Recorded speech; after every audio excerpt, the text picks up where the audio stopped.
Coma, c'est le noir. Je sais pas ce qu'on m'a fait, je sais pas ce que je me rappelle de rien. Là, c'est le noir.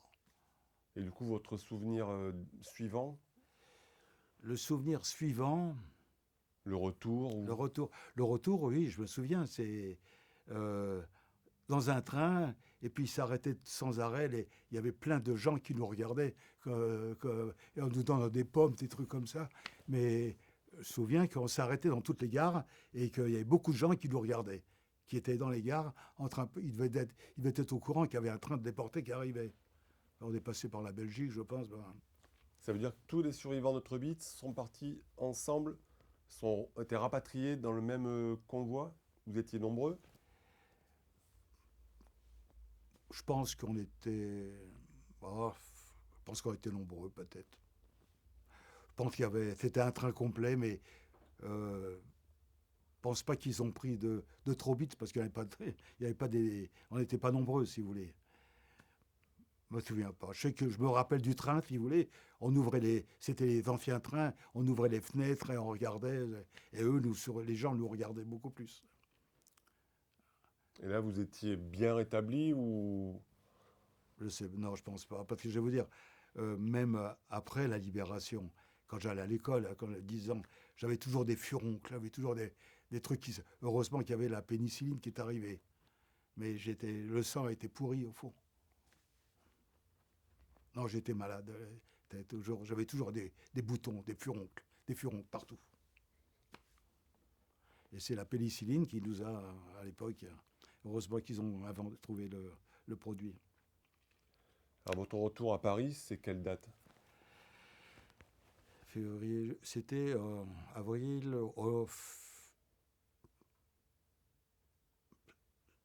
je sais pas quelle date. Je sais pas quelle date. Je sais pas quelle date, non. J'ai- En avril, j'étais à Trobit, si vous voulez, mais je me souviens pas si je suis resté 2 mois, 3 mois, ou combien de temps là à Trobit. Je me souviens pas. Et alors, votre père, quand a-t-il su que vous étiez d'abord déporté et revenu? Oui, alors là, c'est autre chose. Quand on est revenu, si vous voulez, il y a un souvenir aussi, je me souviens, comme j'en avais parlé aussi tout à l'heure, euh, on est arrivé, puis on nous a sortis du train, on a été à la gare de l'Est, et je me souviens qu'on s'était mis à poil, on nous a foutu du talc, parce que bon, je sais pas pourquoi, mais enfin, et j'ai retrouvé d'ailleurs cet hôpital à la gare de l'Est dernièrement, j'avais pas été. Bon, bref, on s'est retrouvés à l'hôtel Lutetia, voilà. Et il y avait des photos certainement, voilà. Et une amie à ma mère qui était dans le même village de Pologne, elle a vu ça, elle nous a appris. Elle nous a sortis de Lutetia et on a été chez elle. Et comment mon père a su que j'étais là-bas, je ne sais pas non plus. Je ne lui ai pas demandé. C'est des choses que je regrette. Voilà. Comment que ça s'est passé, j'en sais rien. Je sais que j'étais chez cette dame. Et ensuite, ensuite, mon père. Et il fallait qu'il se reconstruise lui aussi. Il n'avait pas de maison. On avait une maison où on était né, mais à Paris, rien. On ne nous a pas aidés. Qu'est-ce qu'il était? Il était cordonnier, mon père. Il gagnait pas une fortune. Alors il s'est trouvé une petite chope dans le 18e arrondissement. Moi, j'ai peut-être dormi encore chez mon oncle, mais enfin, après, il a trouvé à côté de sa chope de cordonnerie un, pas un appartement où on pouvait dormir. Il fallait ouvrir le lit, lit cage, vous savez. Non, ça n'a pas été la joie non plus au retour. On n'avait rien. J'avais pas ma mère. Mon père, il avait rien. Pauvre. On nous a peut-être donné, on était peut-être pupille de la nation, pupille, mais on n'a jamais rien demandé. On ne savait pas demander, nous. Et dès la rentrée 45, vous partez à l'école? On retourne à l'école. Et puis bon, la vie reprend. Voilà. On retourne à l'école. J'avais 10 ans. Mon frère avait 12. Lui était très doué pour les études. Moi, un peu moins. Et alors, les gamins de votre âge, ils savaient que Mais vous aviez été déporté ben, il fallait déjà sauter les classes. Il fallait sauter les classes. Bon, puis bon, apprendre. On a appris. On n'était pas mauvais. Moi, j'étais moins bon que mon frère, mais enfin, j'étais dans les 5 premiers aussi. Mais les instits, les profs, vos copains de classe, qu'est-ce qu'ils savaient de vous, de votre déportation? Le directeur est très bon, très bien, très compréhensif. Par contre, je me souviens, j'avais une institutrice en troisième, mauvaise, avec tout ce que j'ai souffert, même pas le moindre sentiment. Je me souviens une fois, j'étais puni. Alors c'était à midi. Je tournais autour de, je sais pas, de 3-4 arbres. Et puis bon, j'avais pas le temps de retourner manger chez ma tante. Le midi, je mangeais chez ma tante. Alors j'ai pas été manger. Puis dans l'après-midi, je vois ma tante qui rentre dans la classe. Et puis elle s'est mise à engueuler comment dirais-je, pas l'infirmière, mais la professeure. Et puis m'amener un sandwich, j'avais honte aussi. Bon, enfin voilà. Mais elle, c'était mauvaise. Par contre, le directeur, très bien, très compréhensif, très bien. Et je vais vous dire, même pour mon frère, je dis qu'il était intelligent, il y avait un devoir de mathématiques. Et puis, le livre s'était trompé. Et mon frère avait fait comme il l'avait fait. C'était lui qui avait raison. Le directeur l'a fait venir dans toutes les classes. Et il lui a montré aux élèves, vous voyez, un enfant qui a été déporté, c'est ça. Alors, donc, il était un bon directeur. Compréhensif et bien. Et dans cette école, vous étiez les seuls enfants de Bergen-Belsen? Ben, je suis retourné, il y a une plaque devant. Mais je ne crois pas qu'il y avait des juifs. On était les seuls qui ont été déportés. Il y avait peut-être des juifs, mais ils se sont sauvés. Hein. Mais alors, du coup, dans votre enfance, le seul avec qui vous pouviez parler de ce drame, c'était votre frère ou est-ce qu'il y avait d'autres personnes, adultes ou pas? Personne. Mais comment voulez-vous expliquer ça entre nous? Comment voulez-vous expliquer euh, ce qu'on a enduré là-bas? Il faut des images, il faut montrer. Et quand on leur parle, quand on a essayé un peu d'en parler, moi je vous dis, moi je me suis marié, si vous voulez, en 68. J'ai eu 2 enfants. Mon beau-père, une fois j'ai eu un problème avec lui. Eh bien, il a dit ça à sa femme, en parlant de moi, ça ne m'étonne pas qu'il ait été déporté. C'est pour ça. Donc, il nous prenait tous pour des tarés. Ça fait qu'on ne parlait plus, on ne pouvait plus le dire. Sinon, on disait, oui, ça ne m'étonne pas, il a été déporté. On n'en parlait pas. On n'en parlait que dans des réunions de déportés, entre déportés. C'est là que j'ai appris un peu plus des flashs, des choses que je peux vous dire. Alors, je ne sais pas si on me l'a raconté ou si je l'ai survécu. Vécu, je peux vous dire qu'on n'avait rien à manger. Ça, c'est radical. Et qu'il y avait des morts en pagaille.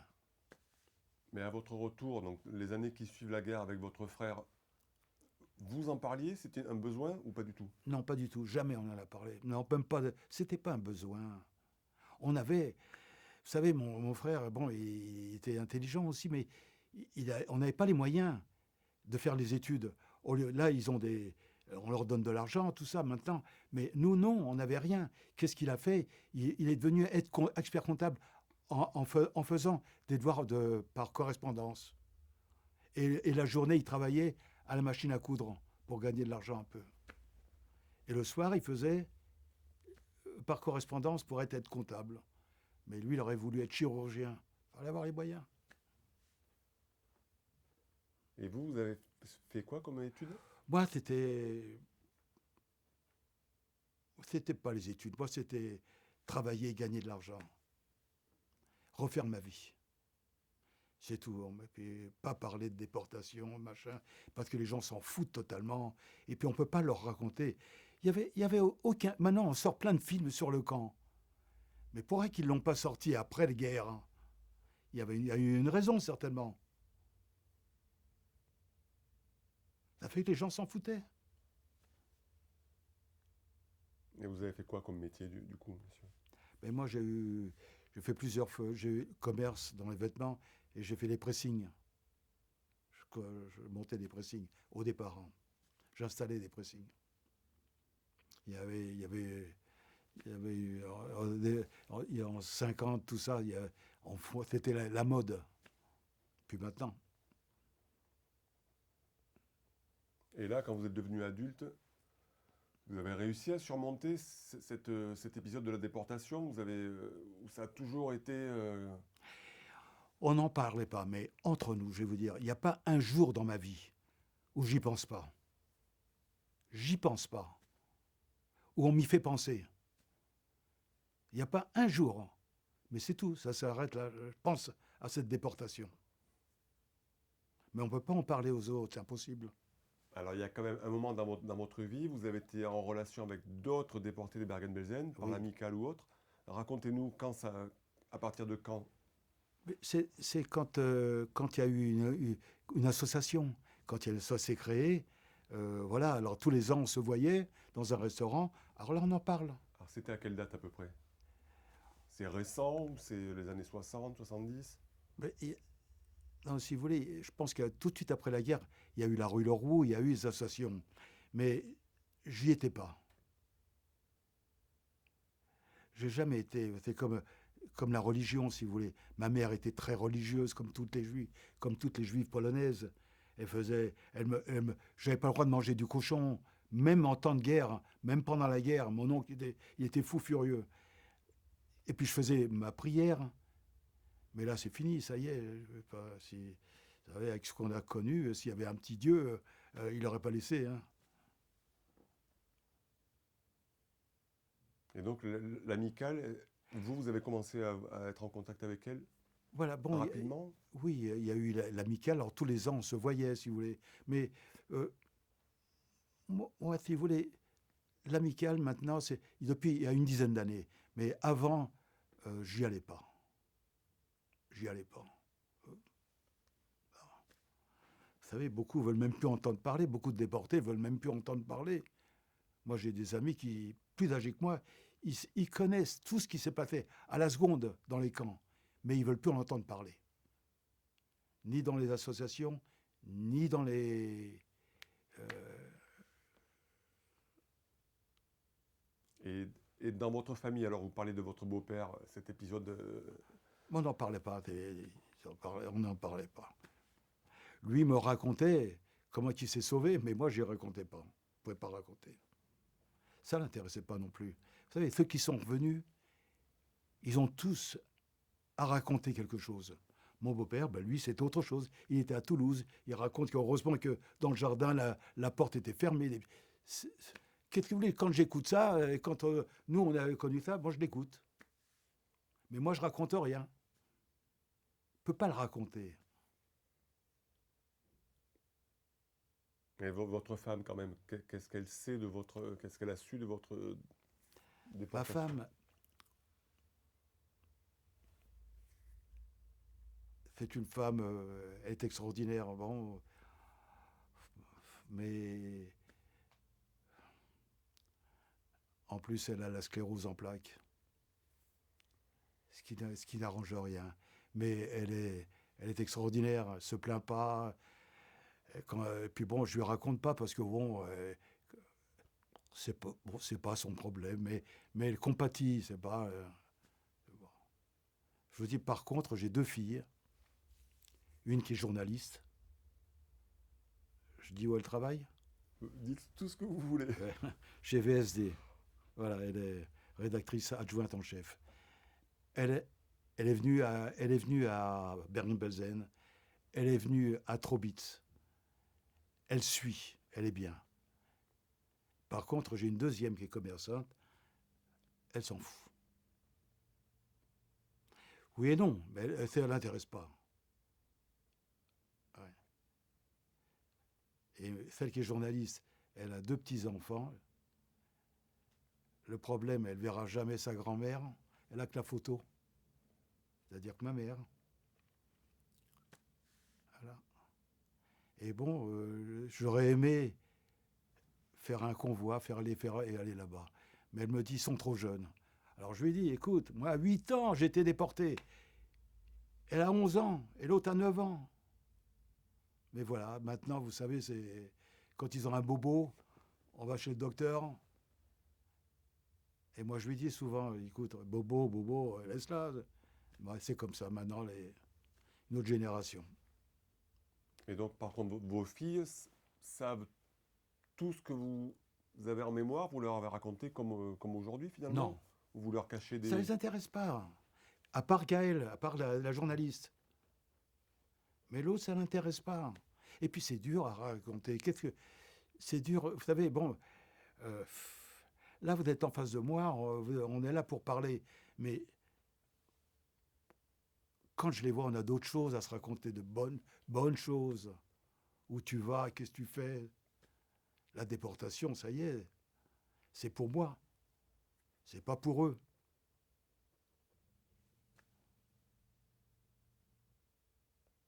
Ah, vous en avez parlé, il y a des rescapés qui se sont beaucoup investis dans le témoignage, dans les Oui, écoles ou autres. oui, Vous témoignez aujourd'hui. oui. Euh, Mais Ça vous fait quoi, en fait? vous savez, j'ai beaucoup hésité. Vous êtes le premier où je témoigne. Vous êtes le premier. J'ai jamais voulu. Et puis c'est pas ça, c'est que je sais pas raconter quoi. J'étais enfant.